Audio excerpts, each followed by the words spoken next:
solusi AC? Ya, Nah, tentu tidak sebenarnya ya Pak ya. tidak. Nah, solusi apa nih Pak buat kita masyarakat? Oke, itulah kita sebagai ilustrasi Ya, di teknik sipil itu kita membangun gedung lantai 10 ya. ya, Nah, kita rancang bagaimana gedung tersebut itu adalah kita memang menghindari untuk tidak menggunakan AC sama sekali, tetapi kita harus bisa mengurangi bila perlu sebanyak-banyaknya. Itulah gedung kita buat penghawaannya adalah model cerobong. oh, Makanya Bu iya. Hikmah, kalau di gedung teknik kita di sini, Ya, kalau kita berada di Selasar itu rasanya kan sejuk nggak ada sekali, AC, benar. tidak ada AC. Jadi sebagai informasi bahwa di Untak Surabaya itu memiliki gedung namanya Fakultas Teknik ya Pak Iya, Bantot ya. Gedung iya, lantai 10 dengan desain 10. yang hampir bangunannya itu semuanya kaca. Ya, Ya, nah maksudnya kaca itu juga begitu. Kita mengurangi pencahayaan. Jadi di siang hari kalau ngajar nggak perlu deh dinyalain. Cukup itu nanti dengan cahaya. matahari. Sebenarnya juga ada jendela-jendela yang dari samping itu bisa dibuka, dan kelas-kelas itu ada jendela. Kalau itu memang membiasakan di saat bulan-bulan dingin, udah nggak perlu AC. Iya. Tapi Pak, kalau misalnya musim kemarau, Ya. kita masyarakat kita itu sampai ibaratnya satu matahari itu satu orang. Kalau Betul. apalagi kalau di Surabaya. Nah, sebenarnya kalau misalnya tidak menggunakan AC, masyarakat itu tuh nggak akan kuat gitu. Betul. Nah, tapi kalau kita terus-terusan menggunakan AC, ini Ya. akan memberikan sumbangsi terhadap tadi lingkaran setan kalau kata Pak Bantot ya. Bu Ima pernah pada saat panas, kalau lagi jalan begitu, Ya, kalau istirahat gimana? ngaso Pak di Selasar. Di Selasar. Iya. Kalau saya sih sering di bawah pohon Iya. pohon rindang. Iya. Itu memang akan terasa sangat sejuk ya Pak ya. Kan Benar-benar. sejuk sama sekali, tidak panas. Berarti kan kita bisa membangun sebuah bangunan yang seperti pohon tadi. Ya, benar-benar. Nah, Ekosistem. berarti kehadiran pohon dengan dekat kita itu adalah sangat butuh. Jadi Iya. sekeliling di wilayah Untak ini, kenapa kita galakkan betul sekarang terkait dengan menghadirkan pohon-pohon besar. Kita sudah mulai seperti itu. Iya. Kalau misalnya kita lihat Untak Surabaya juga sebagai kampus dengan gaya eko kampusnya ya Pak ya. Nah, kebetulan ini beliau juga Pak Bantot ini merupakan ketua eko kampus Untak Surabaya. Berkenaan dengan itu Pak tadi, menciptakan lingkungan dengan pepohonan, Benar. kemudian ekosistem yang tadi. Nah, berkaitan dengan fokus lagi Pak tentang krisis ekologis tadi, bagaimana sumbangsih dari akademisi nih Pak, kita berkaca sumbangsih akademisi terutama kemudian khususnya Untak Surabaya untuk menciptakan dan meminimalisir krisis ekologis di Indonesia. Baik, kalau kita berangkat ke krisis ekologis, itu adalah memang sekarang ini adalah yang terbesar. Selain polusi yang ada, polusi di air dan sebagainya, yang paling bertanggung jawab itu adalah memang polusi udara sebenarnya.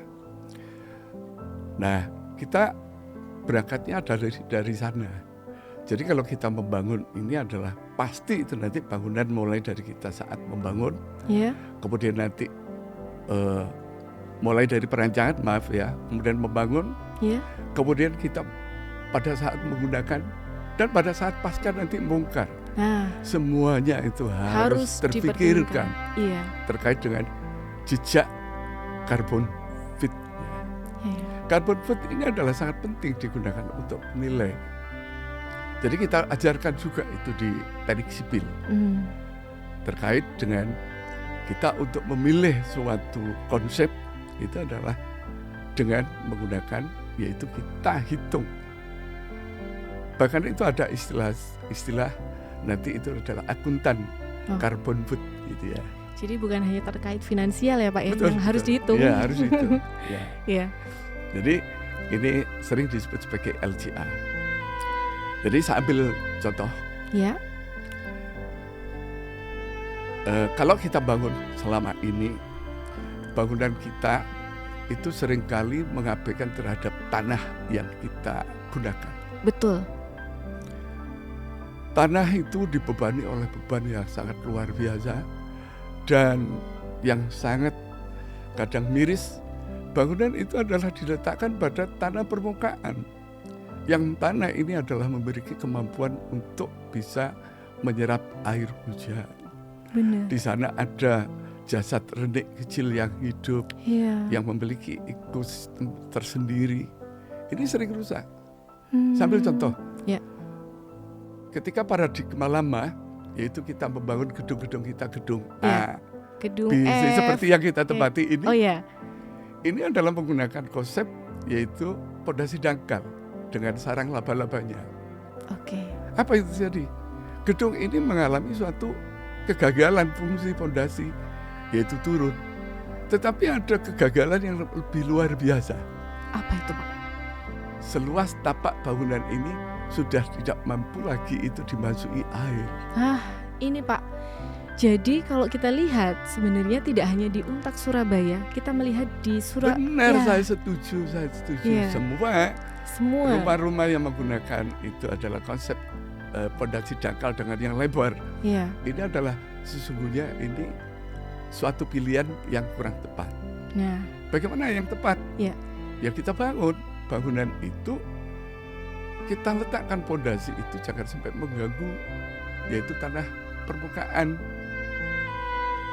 Kita alirkan beban itu sampai masuk ke dalam satu tanah yang mampu untuk memikulnya. Biasanya pada kondisi clay yang stiff ya. Sambil contoh gedung lantai 10 itu kita letakkan kekuatannya itu di dalam, yaitu di 26 meter. Berarti membangun pondasi sedalam 26 meter ke bawah. Benar, jadi kita pilih pondasi dengan struts atau dengan menggunakan piling. Dengan demikian beban dari gedung yang setinggi itu tidak merubah kondisi fisik tanah lapisan atas. Itu tetap mampu untuk menyerap reservoir air ya, apabila ada limpasan seperti itu. Tapi Pak, ini saya menyangkal nih, berbagai macam pembangunan atau infrastruktur tidak hanya di Surabaya, sebenarnya di kota-kota besar gitu. Keberadaan lahan itu semakin terbatas. Betul. Ya, pembangunan infrastruktur terutama perumahan gitu kan, dengan lahan yang terbatas ini kemudian membuat para developer itu mungkin membuat bangunan itu hanya di dasar permukaan tadi, Pak, yang berdampak terhadap aliran resapan air yang semakin minim. Nah, menurut sudut pandang Pak Bantot nih, bagaimana sih sebenarnya kita harus concern ke sana gitu? Untuk menciptakan resapan air supaya tetap air itu meresap ke dalam gitu, Pak. Jadi kalau seandainya terkait dengan pilihan teknis itu sudah dalam satu kondisi seperti itu, maka di wilayah perumahan itu harusnya diwajibkan untuk memiliki apa? Tandon yang dipergunakan nanti itu adalah untuk istirahat dulu air ketika nanti ada hujan yang besar, maka bisa ditampung di sana, kemudian dialirkan secara pelan-pelan. Yang terbagus sebenarnya adalah kita rawat, itu adalah hujan ini bisa masuk langsung terinfiltrasi ke tanah. Gimana itu Pak caranya? Nah, kan lahannya terbatas ini Pak soalnya. Iya. Sambil contoh, Bu Ima, Untak ini itu adalah kita bawa sekarang, kita bangun bangunannya kan tinggi-tinggi sekarang ya. Betul. Itu kita bertujuan akan membuka lahan yang dulunya itu adalah tampaknya 65% itu menjadi bangunan. Ini yang pendek-pendek akan kita bongkar. Kita jadikan hanya luas tapak bangunan itu 45% kita balik. Seperti itu. Jadi sisanya Pak, persentase yang lain ini nanti diupayakan untuk apa? Nah, ini nanti akan kita hijaukan kembali. Wah, luar biasa. Nah, kemudian kita lihat, kita sudah tidak menggunakan, bahkan pada suatu kondisi tertentu kita pilihannya adalah bukan aspal, tetapi adalah paving. Bahkan juga kita tidak cukup paving. Kita itu di sini membuat rasio 50% itu adalah menggunakan grass block. Jadi itu bukan karena suka-suka, tetapi ini ada hitungannya supaya apa? Betul-betul kita nanti itu adalah bertanggung jawab dan ikut merawat bumi ini terkait dengan air itu bisa masuk. Yeah. Kalau ini tidak kita manage seperti itu, apa itu jadi? Begitu hujan langsung dibuang aja ke. Nah, betul. Akhirnya air akan meluber dan menggenang. Ini terkait rencana kita loh ya. Yang ini lebih boleh dikatakan suatu rencana yang memadukan sebuah pengalaman dan pengetahuan. Ya. Bisa diceritakan Pak itu Pak? Kita sudah punya reservoir yang digunakan untuk tandon-tandon di gedung teknik. Di sana depannya itu ada suatu tanah, yaitu tanah lempung yang kita buang. Kemudian kita ganti dengan pasir. Menurut hitungan kita itu adalah bisa sampai menampung 20 meter kubik. Di depannya lagi dulu adalah merupakan parit. Kemudian kita tutup di atasnya untuk parkir, di bawahnya itu ada parit yang memiliki juga sama, yaitu kurang lebih sampai 20 meter kubik. Oke, berarti Pak di Untak Surabaya ini sudah tidak hanya menginovasi tapi menginisiasi Pak. Betul. Ya, menginisiasi di mana ada lahan terbatas nih, tapi kita pengen supaya ada aliran resapan air, reservoir tadi yang baik. Dengan inovasi itu Pak ya, menggali tanah kemudian diisi dengan pasir. Nah, inovasi ini akan kita lanjut. Kita kan mempunyai lahan untuk parkir kan luas sekali itu ya. Dan setelah kita teliti tanahnya itu lempung. Karena lempung tidak mungkin itu akan bisa infiltrasi dengan baik. Betul. Lambat. Nah ini nanti akan kita ambil massa tanahnya. Kemudian kita buat bor untuk masuk, yaitu kapiler-kapiler vertikal. Kemudian di sana akan kita timbun pasir dengan gradasi yang besar. Wah. Kemudian setelah ditutup jadi parkir kembali, tapi bawahnya adalah apa? Reservoir. Jadi tidak hanya resapan, tetapi reservoir. Jadi ada air itu bisa akan menggenang berada di situ. Dan akan terserap dengan cepat ya Pak ya. Betul, di antara pori-pori pasir tersebut. Ini menurut perhitungan saya itu sudah akan bisa menuju kepada zero runoff di Untak. Luar biasa. Kita ciptakan lingkungan yang memang ramah lingkungan. Betul, gitu Bima. Iya Pak. Inisiasi yang bagus sebenarnya Pak, juga sebagai wawasan dan wacana bagi pemerintah, kemudian masyarakat yang bergerak di bidang konstruksi, supaya ini menjadi ide yang luar biasa ini Pak Bantot. Memang itu adalah harga pasir mahal ya. Betul. Tetapi kalau melihat investasi jangka panjangnya, Pak. Daripada kita membuat waduk juga yang ditutup, lebih mahal lagi. Dan itu tadi Pak, waduk itu mungkin sifatnya hanya sementara menampung. Sementara kalau aliran air itu tetap ada, kan lama-lama juga akan tergerus gitu. Betul. Belum lagi tuh tadi Pak, Bapak berbicara tentang semen yang digunakan untuk membangun waduk. Betul. Itu memberikan sumbangsi lagi emisi CO2. Sumbangsi bukan baik, tapi sumbangsi. Betul. Pencemaran lingkungan. Luar biasa ini Pak Bantot. Jadi mulai dari perencanaan sampai eksekusi dan memikirkan afternya itu gimana supaya nanti long lastnya itu. Sebenarnya Pak untuk membangun tadi infrastruktur.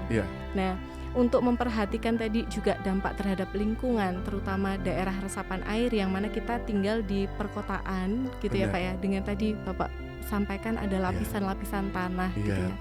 Nah, apa sih Pak yang harus pengetahuan yang harus dimiliki oleh masyarakat umum gitu ya dalam memperhatikan lingkungan rumahnya, minimal itu. Kan kita bergeraknya ya tidak mungkin kita memberikan sumbangsi dalam skala yang lebih besar ya Pak ya. Itu gimana Pak? Jadi sambil contoh itu adalah ayo kita bangun kesadaran setiap pribadi terhadap lingkungan. Ya tadi yang terkait dengan masalah bagaimana kita itu di rumah kita itu juga meminimalkan terkait dengan emisi. Kata kuncinya itu nanti adalah energi. Jangan suka-suka sering listrik gitu ya. Nah seperti itu.